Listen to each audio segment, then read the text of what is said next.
Hello again. My name's Gabe Zollner. Just read an interesting article on Conservative Tribune. I'll attach the link. Breaking: Hillary busted plagiarizing DNC speech. Media refuses to report. A little bit different when Donald Trump's wife, Melania, was accused of plagiarism. It was all over the media. But when the Clintons do it, no big deal.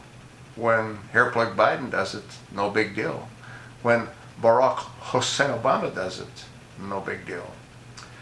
The article starts off: plagiarism.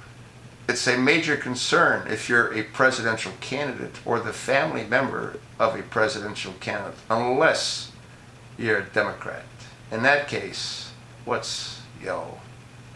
That's the message from the Democratic National Convention, where more plagiarism went on than at the Republican National Convention.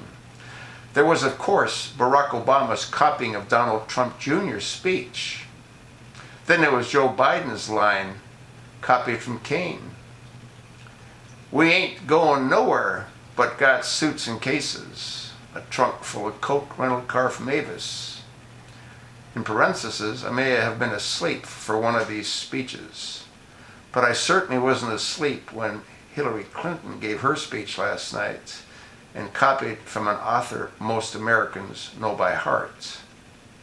Quote, "But here's the sad truth," end of quote, Hillary said. Quote, "There's no other Donald Trump. This is it. And in the end, it comes down to what Donald Trump doesn't get, that America is great because America is good." That's an amazing line. In fact, it sounds almost like one her husband used back in 1999, according to Sean Hannity. Quote, "I believe fundamentally in the common sense and the essential core of goodness of the American people," Bill said. Don't forget that Alex de Tocqueville said a long time ago that America is great because America is good. And if America ever ceases to be good, she will no longer be great. Wow. She plagiarized her husband from back in 1994, who took it off on Alex de Tocqueville back in 1835, except Bill quoted him. Quote, "I sought the greatness and genius of America in her commodious harbors and her ample rivers, and it was not there," de Tocqueville wrote, "in her fertile fields and boundless forests, and it was not there in her rich mines and her vast world commerce, and it was not there in her democratic Congress and her matchless Constitution, and it was not there. Not until I went into the Church of America and heard the pulpits flame with righteousness did I understand the secret of her genius and power. America is great because she is good. And if America ever ceases to be good, she will cease to be great." Now, granted, one can't expect Bill Clinton to have read that and memorized it all. After all, during a study of democracy in America in Political Science 101, back at the University of Arkansas, he probably saw the words fertile, supple, and ample, and told the study part he needed to run to the bathroom for indigestion.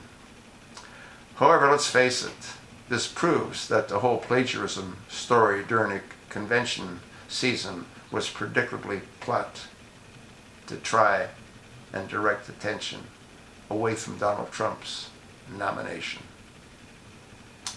There are plenty of boilerplate thoughts about what constitutes plagiarism, especially after Melania Trump echoed the same universal thoughts that Michelle Obama had himself echoed several years before.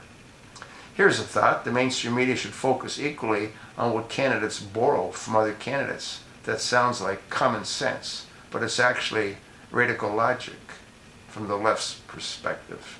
Radical logic from the left's perspective. The fact is, both parties' speeches cribbed from a lot of other sources, and for that matter, Melania Trump isn't a candidate Hillary Clinton is.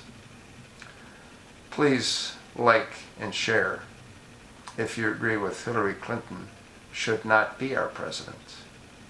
Do you think Hillary unfairly plagiarized from the Tocqueville? Scroll down to comment below. I'll attach the link. You can do as you wish. But it is interesting, isn't it?